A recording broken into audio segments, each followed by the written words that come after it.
સંઘ પ્રદેશ દમણમાં લોકસભા ચૂંટણી 2024નો જંગ બરાબરનો જામ્યો છે, જેમાં ભાજપ, કોંગ્રેસ અને અપક્ષ ઉમેદવારો વિવિધ વિસ્તારોમાં જોરદાર ચૂંટણી પ્રચાર કરી રહ્યા છે.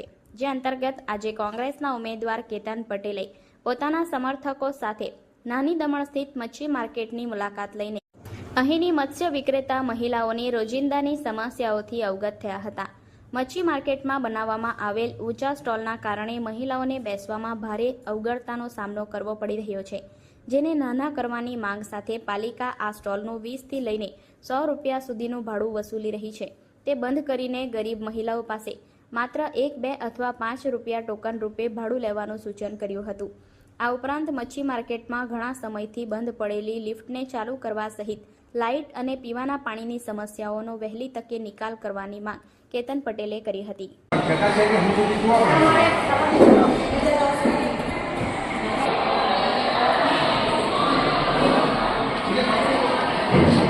દમણ નગરપાલિકામાં આજે દમણ મ્યુનિસિપાલિટી માર્કેટમાં અમે લોકો આવ્યા અને ઘણી બધી બહેનો છે આપણી ટંડેલ સમાજ અને માંગેલા સમાજના બહેનો જે અહીંયા એમનો વ્યવસાય કરે છે ફિશિંગનો અને આપણી ભાષામાં કહીએ તો માછલી વેચે છે.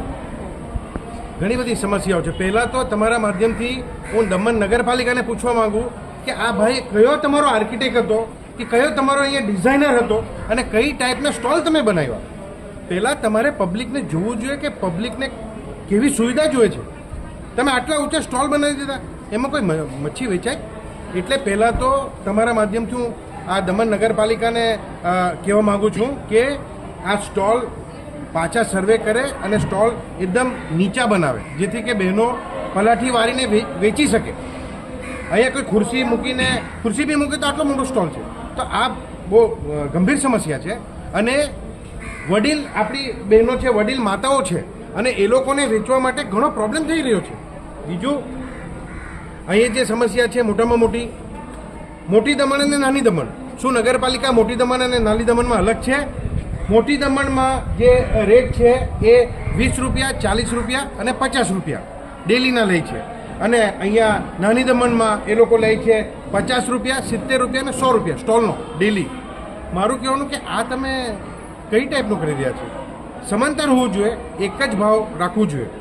મારું તો નગરપાલિકાને એક સુઝાવ છે કે નગરપાલિકામાં કોઈ પૈસાની કમી નથી. શા માટે તમે બહેનો પર પૈસા લઈ રહ્યા છે? ભાઈ, ગામના લોકો છે, ગામની બહેનો છે, તમે ટોકન રૂપે 1 રૂપિયો લો, 2 રૂપિયા લો, 5 રૂપિયા લો. આ શું છે? 40 રૂપિયા, 50 રૂપિયા, 100 રૂપિયા? આ કયું? આ તાનાશાહીને તો શું કહેવાય? એક તો તાનાશાહી ચાલી રહી છે અને નગરપાલિકાના ચૂંટાયેલી પાક બી તાનાશાહી કરવા લાગી. આ શું છે ભાઈ? તમે કોઈને તમારું મોઢું ગામમાં બતાવો ને કે નહીં? તો મારી આ મીડિયાઓના માધ્યમથી એટલું જ કહેવું છે કે આ તાનાશાહી બંધ કરે અને વહેલી તકે તમે પહેલાં તો આ સ્ટોલને રીસ્ટોલ કરીને ઇન્સ્ટોલ કરીને નાના કરી આપે અને ટોકન રૂપે 1 રૂપિયો કે 5 રૂપિયા લઈ આ 50-100 રૂપિયા લેવાનો આ શું છે? આ ધંધા ચાલુ રાખેલા છે. આટલી બધી આપણા પાસે અહીંયા ગ્રાન્ટ આવી રહી છે, ગ્રાન્ટ પાછી જઈ રહી છે, તમારા પૈસા લેવાની શું જરૂર છે? આપણા ટંડેલ સમાજના કે પછી આપણા માંગેલા સમાજના બહેનો અહીંયા વ્યવસાય કરી રહ્યા છે ફિશિંગનો, એને શા માટે? બીજું અહીંયા એક સમસ્યા છે લિફ્ટ અને લાઇટ. આજ સુધી લિફ્ટ લગાવી ચાલુ નહીં કરી. શા માટે આ મોટું બિલ્ડિંગ બનાવી દીધું? આ પ્રપોઝલ તમે જે બનાવ્યું ત્યારે તમે લિફ્ટની લિફ્ટ એટલા માટે રાખી કે આપણા જે વડીલ માતાઓ છે જે ફિશિંગનો વેચે છે એમને ઉપર જવા માટે, નીચે આવવા માટે લિફ્ટ બી નથી, લાઇટની સુવિધા નથી, તો આ ડ્રિંકિંગ વોટર પાણીની સમસ્યા નથી. તો આ વહેલી તકે કરો.